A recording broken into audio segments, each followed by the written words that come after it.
This is a video about finding focus and clarity in your art practice. My name is Orla and I'm an artist and an illustrator. And over the last few months, as you can see on the wall behind me, I have been experimenting, exploring so many different ideas, and I'm now ready to gather my thoughts so that I can start a new collection of work. If you've also been exploring an idea over here, something else over there, another variation over here, and you're wondering either how to connect these ideas together or find one focus to develop, then in this video I'm sharing with you my process of how I find focus and clarity in my art practice. Grab yourself a notebook, a pen, maybe a cup of tea, and let's find some focus together.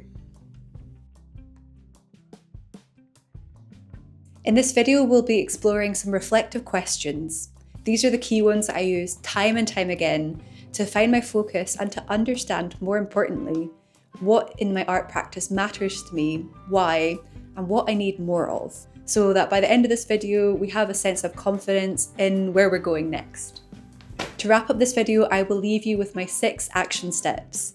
These are the things I'm going to be doing next to bring my focus from an idea to life into an actual series and body of work, to make these ideas a reality. To get us started, I cannot recommend enough laying everything you have out in front of you. That might be on the bed, on the floor, on the kitchen table, or if you have a wall, you could stick it on like I have done behind me. You're going to be able to spot the repetition in your work or the connections so much easier this way. Tip number 1 is to set ourselves creative limitations. And that is essentially what this video is helping us do. By having creative limitations, we can actually start to focus by going deeper with fewer ideas. And in turn, that will help us make work which is more personal to us. That leads us really nicely on to our first reflective question, which is, what are the initial connections, the initial links, the initial ideas that you can see happening between all of these different works or projects? To give you some examples of connections or links that you might spot in your work, I think the first and most obvious is subject matter. This is easiest, of course, to spot if you are a representational artist. You might have themes of landscape or objects, still life, nature up close, for example. However, if you don't have a clear subject matter or an easily spotted subject matter, do not worry, there are so many ways to form connections and links in our work. Another example is of mood and emotion.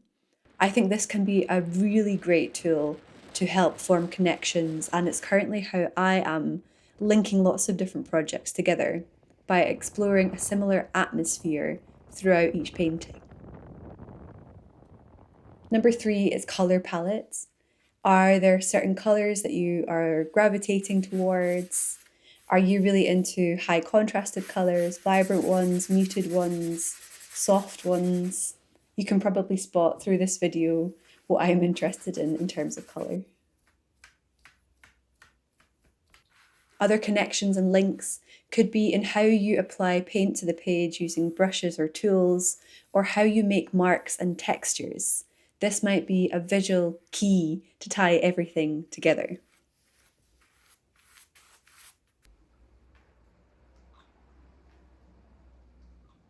Our second question is, what are the materials, the processes, the techniques that you can see showing up in all of these different projects?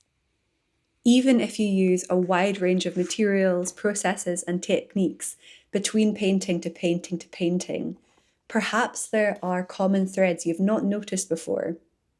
Do you apply the paint or the medium to the surface really fast, really slow? Do you like a certain type of mark more so than others? For example, I for some reason love to make a diagonal mark going from bottom left to top right. Maybe it's the way that my shoulder is, I don't really know. But you might have your own personal marks, the ways that you apply these materials, the way that you adapt these techniques to your own specific way of working. So that's a really great thing to think about in terms of tying your work together and forming connections.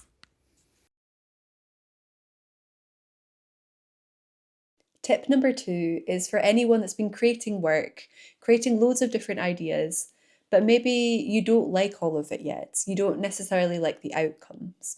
And that is totally normal and totally okay.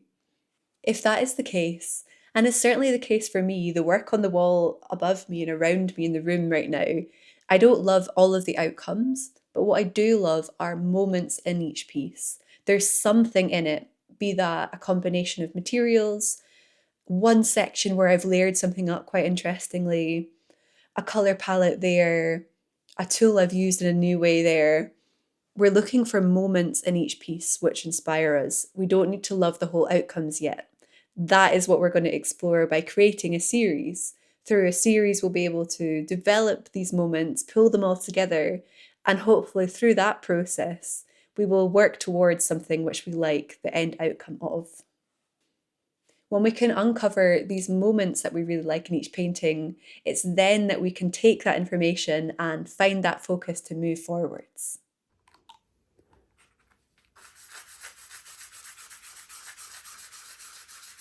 Our third question is, what did you enjoy creating and why? Was it the subject matter? Was it the scale? Was it the process? Was it the material? What about that thing lit you up in the way that it did? This one is super straightforward, but so worth checking in. Making sure that you are loving the processes you're using, exploring, making sure the subject matter does feel like you.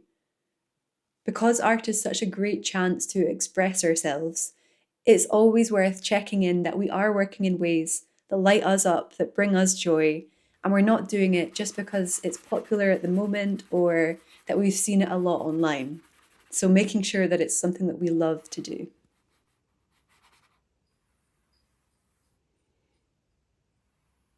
If you are looking to make more time and space for play in your art practice, then come and check out the Outdoor Sketchbook Collective. It's our online community space and resource hub for artists all around the world to get together through a shared love of landscape, of nature connection, and making time and space for play. Each month I share new resources, everything from video tutorials, written guides, there's a podcast, a blog post, a lovely community chat. And on top of all of that, we host online monthly workshops based on different elements of my practice, which are designed to help you loosen up, to experiment, and make art which feels personal to you. What's even better is when you sign up for 1 month on Patreon, you get access to all of the resources on that platform within your tier. And now there is over 1.5 years worth of resources for you to go and check out and get inspired by. If you'd like to find out more about our community and get involved, I have left a link to the Outdoor Sketchbook Collective in the video description down below. Question 4 is, can you combine or simplify any of these ideas? Either simplify them down or combine them together. I think when we're looking for focus, it's not always about reducing ideas or finding new ones. It can be about understanding what is exciting to you, what is really important to you.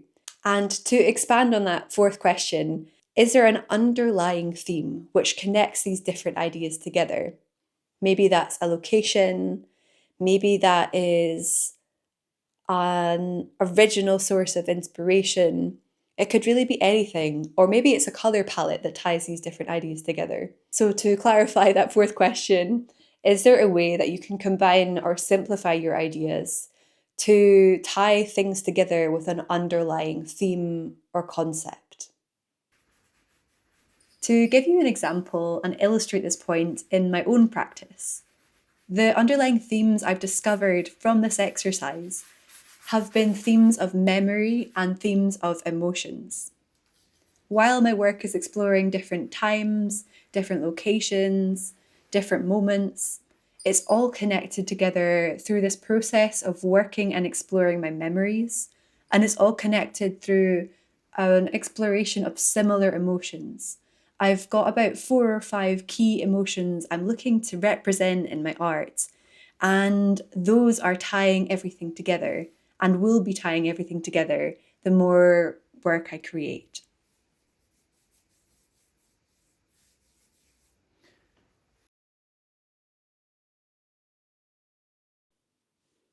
Tip number 3 is one you've heard a million times before, and it is to start before you feel ready. Try not to get too caught up in this planning process. We're looking for some general ideas, enough of information just to get us started. So once you've pinpointed a few of the things in this video, grab those brushes and start creating again. It's through the process that we will create work which feels human and authentic to us and real and full of life and energy. If we overplan it to the minute detail, we are less likely to achieve that, I think. So when you feel like you've got a little bit of direction, get painting again. You can always pause, refine, recollect your ideas, and then dive back into the process. This is very much something iterative that will reveal itself over time through the process of making. I hope the questions in this video are markers to help you gather your thoughts before you dive back into your next field of exploration. To summarise those 4 questions again, question 1 is what are those initial connections, ideas, or links you can see between your projects? Question 2, what are the materials, the processes, and techniques that you can see showing up in your work? Question 3, what did you enjoy and why? And finally, question 4, are there any ideas which you can combine and simplify, or are there any underlying themes and concepts showing up in the work? To wrap up this video, I wanted to leave you with my 6 main action steps. These are the practical things I will be doing to take these ideas and turn them into the reality of a painting collection. My first action step is probably the most practical, and it is to plan in advance the size and the type of surfaces that I'm going to be using. My second action step is to refine my colour palette. I love to do this especially whilst I've had all of the work out in front of me, either on the wall, on the floor, and have a look. If I've decided on the feeling or the atmosphere that I want to capture, does the colour palette that's emerging showcase that? Does the colour help me achieve that? And if there's anything missing, any proportion that needs to be edited, reducing one colour, increasing another, I like to have a think about this in advance. Action step number 3 is having a rough idea of how many paintings I'm looking to create. This can help me know how much I will have to store, and it'll also just help me know what materials and surfaces I actually need to get in. Action step number 4, definitely a personal one. I am a person who loves this, and that is a deadline. Things don't happen if I don't have a deadline. So what I will be doing is deciding how much work I want to make and then deciding when that's going to be done and putting that date in the diary. It really helps me with my energy, my motivation, and my enthusiasm for a project. And this might be something fun for you to try out as well. My 5th action point is going to be to write myself a brief. If you've never written a brief before, it is simply a framework which helps you plan what the work is going to be about. It's almost like setting an intention for the work ahead, and it's taking the things that we've explored in this video and refining them even further. If this sounds interesting to you and something that you might like to try, I have a PDF that you can download. It's available over on my Patreon page, the Outdoor Sketchbook Collective, and that's available to download for Studio Guide tier and Studio Play tier members. That leads us nicely onto our final point, which is a mindset one. And our 6th action step is to acknowledge that all of this planning is totally open to change. I think it's really important to be led by the process, to not feel too beholden to all of these decisions, and to let yourself be informed by the work as you create it. If you've enjoyed this video, feel free to give it a like. You can hit the subscribe button or ring the bell icon to be notified of future videos like this one. If this video has helped you discover or uncover some focuses in your work, I would love to hear about them. Feel free to leave me a comment down below this video. Let me know what you're working on, a new discovery you've made, what you're going to be focusing on next. And as always, thank you so much for watching, and I will see you outside.